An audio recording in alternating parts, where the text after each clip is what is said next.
Sandrine Murcia, bonjour. Bonjour. Bienvenue sur ce plateau. Merci. Je vais vous demander de vous présenter en quelques mots. Alors, je suis donc Sandrine Murcia, je suis cofondatrice et CEO de la société Cosmion. Société que j'ai créée, cofondée il y a maintenant presque 2 ans. Voilà, donc super aventure. Qu'est-ce que c'est cette société ? Alors Cosmion, on est un éditeur de logiciels pour entreprises et on fait des solutions logicielles pour à la fois pouvoir manipuler, utiliser de la donnée sensible tout en garantissant la protection et la sécurité des données qui sont utilisées.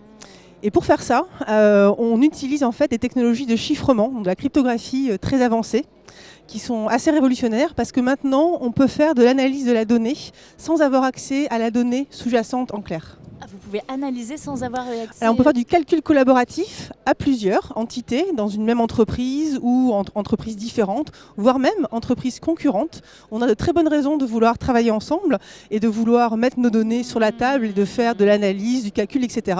Sauf que jusqu'à présent, c'était très compliqué à faire parce que pour plein de bonnes raisons, vous n'aviez aucune envie de me laisser accès à vos données en clair et moi non plus. Donc en fait, ces nouvelles technologies, qui sont issues d'ailleurs de laboratoires de recherche mathématique français, permettent maintenant de pouvoir faire du calcul collaboratif confidentiel sans révéler la donnée. Et alors, depuis la création de votre société, vous en êtes où dans son évolution ? Parce qu'elle est récente, cette création-là. Il y a eu le confinement qui s'est enchaîné à tout ça. La société existe depuis un peu plus de 2 ans maintenant. Donc je l'ai créée, cofondée avec 2 autres associés, Raphaël et Bruno, il y a maintenant un peu plus de 2 ans, en juillet 2018. Et dans la foulée de cette création, on a pris les contacts sur la partie technologique dont je vous parlais. On a commencé des premiers démarchages commerciaux et également amorcé une levée de fonds parce que nous 3, on ne pouvait pas aller très loin et très vite. Et donc on a effectivement, assez rapidement, après la création de Cosmion, réussi cette levée de fonds auprès d'investisseurs comme Elaya, partenaire ici à Paris, également des Business Angels. On a levé 1,4 million pour pouvoir justement commencer à embaucher. On est maintenant presque une dizaine de personnes, on continue à embaucher. On a signé au début de l'année nos premiers contrats, nos premiers clients. Et voilà, ça continue bien. Quels sont vos objectifs là ? Alors l'objectif, c'est de continuer à développer la société, de devenir un leader mondial du calcul collaboratif sur la donnée chiffrée et de permettre ainsi de débloquer, de désiloter en fait l'utilisation de la donnée tout en rétablissant la balance de la sécurité et de la protection de la confidentialité. Qu'est-ce qui vous a fait créer cette entreprise en fait ? Est-ce que c'est l'émergence des nouvelles technologies ayant permis ça ou c'est... Alors à l'origine, c'est plus un intérêt avec mes associés pour le sujet de la donnée et de la protection, en se disant c'est trop compliqué finalement et pourquoi devoir choisir entre si je veux protéger, je partage rien et si je partage, je donne tout. Et donc ça nous intéressait énormément ce sujet-là. On a regardé d'un point de vue entrepreneur le marché, un petit peu l'intuition.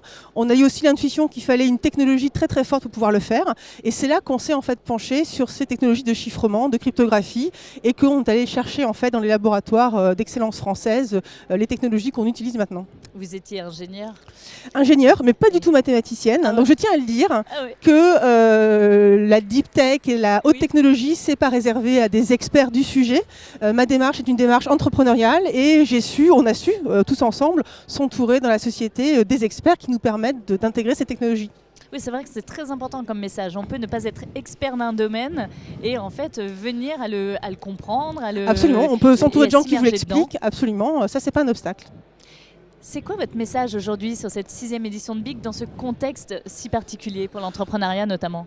Mon message, c'est que tout reste encore possible, on l'a vu dans le passé, dans d'autres crises, à ces moments-là, que des choses très fortes se sont forgées, qu'on montre de la résilience. Alors oui, il y a des sujets business qui sont plus compliqués que d'autres, qui sont ralentis par ce qui est en train de se passer.